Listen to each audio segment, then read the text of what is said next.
In this video, I want to take a look at second-order linear differential equations and see when we expect to find solutions, and then what do those solutions look like. So, here we go. This, first of all, is the second-order linear existence and uniqueness theorem. So, given a second-order linear differential equation, notice I'm not expecting constant coefficients, nor am I expecting homogeneous here. This is sort of the general linear second-order equation. Given initial conditions, y of t0 is y0, and y prime of t0 is y prime 0, where p, q, and t are continuous functions on some interval containing the point t0, then there's a unique solution that satisfies the differential equation and the initial conditions. Furthermore, this solution will be continuous throughout the interval I. This is very much like the equation we had for first-order linear, where we could just look at the functions involved in the equation and say, oh, I know where those functions are continuous, and I can see that t0 is in one of those subintervals, let's say. And so in that interval where the functions are continuous and t0 exists, then we have a solution there.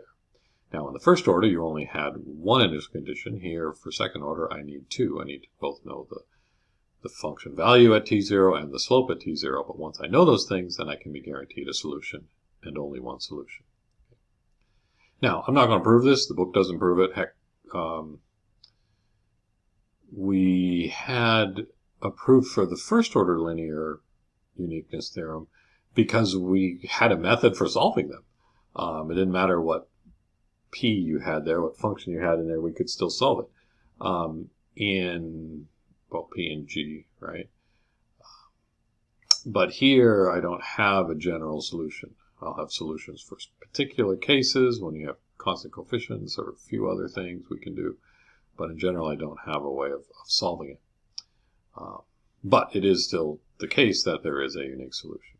Now, I'm going to cut down my writing time by introducing operator notation. I'm going to introduce this L of y equaling this, which is the whole left-hand side of this equation. Now, operator notation, you may have heard of operators before, particularly if you had linear algebra. In linear algebra, an operator is a mapping from a vector space to itself. So in this case, we have the vector space of functions, and the operators are like derivatives. Y prime, the derivative is an operator. So if you take a function, you take its derivative, you get another function back. So the input is a function, the output is a function. That's an operator. Sometimes the derivative operator is associated with a capital D, so dy is the derivative of y, and d squared y would be the second derivative of y. This whole thing here, where you take a function, you multiply it by q, you add the derivative of the function times p plus the second derivative of the function, that's just another function. All of that is just producing another function given the input y. Okay, so this is an operator. I happen to be using the letter L because it is also what's called a linear operator. In linear operators, distribute over addition and commute with scalar multiplication. So the linear operator of y1 plus y2 would be the linear operator of y1 plus the linear operator on y2. And if you throw a constant in there, so the linear operator of a constant times y1 is the constant times the linear operator of y1. So those two things make it linear. And these, in fact, work that way. The derivative of a sum is the sum of the derivatives. The derivative of a constant times the function is the constant times the derivative. So this is a linear operator here. So the differential equation up here can be shorthand written as L of y equals g of t. Right? And I'm going to use this L of y often in this video and probably the next one to indicate that left-hand side of the equation. Maybe that's what the L stands for, left-hand side. I think it's linear. Anyway, as an example of that theorem, here's a second-order linear differential equation with some initial conditions here. My t0 is 2 here. Notice that P, Q, and G, those functions have discontinuities. This one has a discontinuity at 1. This one has it at 5. And the tangent has vertical asymptotes at all the odd pi over 2's. So I've got a lot of discontinuities. Here's a map. Yeah, here's a graph with the discontinuities marked. So there's the 1, there's the 5, and I have in blue all of the odd pi over 2's. So plus pi over 2, 3 pi over 2, 5 pi over 2, minus pi over 2, minus 3 pi over 2, and so on. I notice that my initial condition of 2 is right here, which happens to be in between two of those pi over 2's. So it's in between 1 pi over 2 and 3 pi over 2. And so the interval that I would expect to find a solution continuous on is from pi over 2 to 3 pi over 2.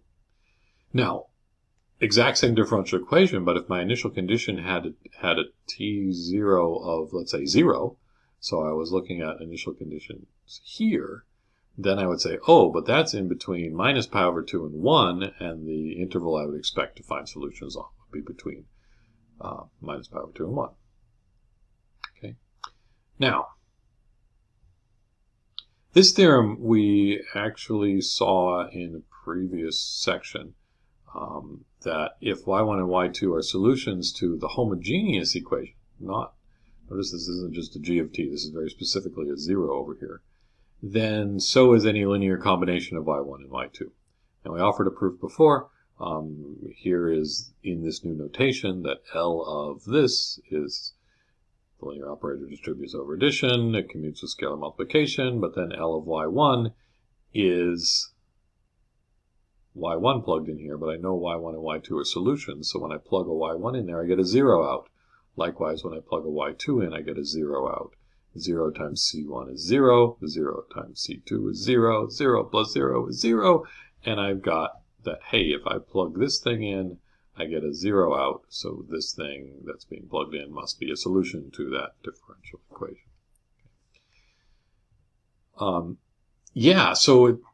I'm doing this with two things because I really want to end up with that general solutions to homogeneous second-order equations look like this, that if you can find two solutions, then multiply them by constants and add them, and you'll have described all the solutions. That's what I'm after. That's what we're leading towards. Okay. Now, here is the theorem that says almost that. So the theorem here, I don't have it written quite right, but it goes like this. Suppose you got y1 and y2 are solutions to this differential equation. But you actually want a solution that satisfies these initial conditions. y1 and y2 don't necessarily satisfy these initial conditions. But the question is, can you use y1 and y2 to find that? And the theorem is saying that it is possible to find c1 and c2 so that this right here, this linear combination of y1 and y2, we already know it's a solution to that because that's the previous theorem. But furthermore, we can find C1 and C2 that make it also a solution to the initial value problem. So it satisfies the initial conditions as well. Okay. This can happen if and only if the Wronskian of y1 and y2 is not equal to 0 at t0. What is the Wronskian? Well, if you've already watched the Wronskian video, you know what the Wronskian is. If you don't know what the Wronskian is, then watch the Wronskian video next. It's always hard to say which one should be placed first.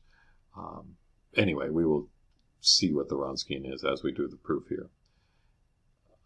In this case, when you get the Wronskian not equal to 0 at t0, then we say that y1 and y2 form a fundamental set of solutions to that differential equation. Right? So the proof here looks like this. So we want c1, y1 evaluated at t0 plus c2, y2 evaluated at t0 to equal y0, and likewise with the derivatives, c1, y1 prime at t0 plus c2, y2 prime at t0 to be y0 prime. Okay. So you're plugging in that t0 into the function, this function that we wanted, and its derivative, which is just take the derivatives of the y's. Plugging in t0, you get those two initial conditions, right? Now, this actually turns out to be a linear system of equations in C1 and C2. And so we can use our linear algebra knowledge to solve that system. And so I'm rewriting it as a matrix equation here with C1 and C2 as my variables, and that y1 of t0, y2 of t0, y1 prime of t0, y2 prime of t0, those are all the coefficients in front of the C1 and C2, and we want them to equal to this thing over here. This system, we know from linear algebra, has a unique solution if and only if the determinant of the coefficient matrix is not equal to 0. And that determinant of the coefficient matrix is what we define as the Wronskian. So watch the video on the Wronskian, but this is the definition. To take that determinant, you're going to do y1, you do the product of these two minus the product of those two. So the main diagonal minus the off diagonal. And as long as that's not equal to 0, the theorem from linear algebra says you have a unique solution, C1 and C2, in which case we have our solution to the initial value problem as desired. The only problem now is, how do we even know that y1 and y2 exist? Well, the answer lies in the next theorem. So here are just two functions. So you've got your differential equation, your homogeneous equation, second order linear, and I'm going to give you two sets of initial conditions. I want the y value to be 1 and the slope to be 0, and let y1 be the solution for that. And the second one is let the y value be 0 and the slope be 1 at t0, and I'm going to be y2. Y2 is the solution that satisfies those differential equations, so those initial conditions. Right? And the theorem is that y1 and y2 form a fundamental set of solutions. Now, y1 and y2 are guaranteed by the uniqueness, the existence and uniqueness theorem. That this is just one set of initial conditions, which gives, I'm guaranteed a solution. Here's another set of initial conditions, I'm guaranteed a solution. And so now I just have to prove that they are a fundamental set of solutions. Right? Here's the graph of those two. The black little hash mark here is saying, I'm going to have a solution. I don't know what it does anywhere else, but I know that I'm choosing t0 as 2 in this case. At 2, it passes through y equals 1 with slope 0. That's y1. y2 passes through 0 with slope 1. So the black and the blue curve are the y1 and y2, with my initial condition being t0 equals 2. Now, how do I prove that these things are a fundamental set? Well, notice that at t0, y1 is equal to 1 and y2 is equal to 0. That's those two numbers. And the derivatives are 0 and 1. 0 and 1, you take the determinant of this thing, you get 1. That's not 0. That is a fundamental set of solutions, y1 and y2. So there's always solutions out there that can be found that are independent, that are a fundamental set. And then you can use those to find all the other solutions. That's enough of this stuff.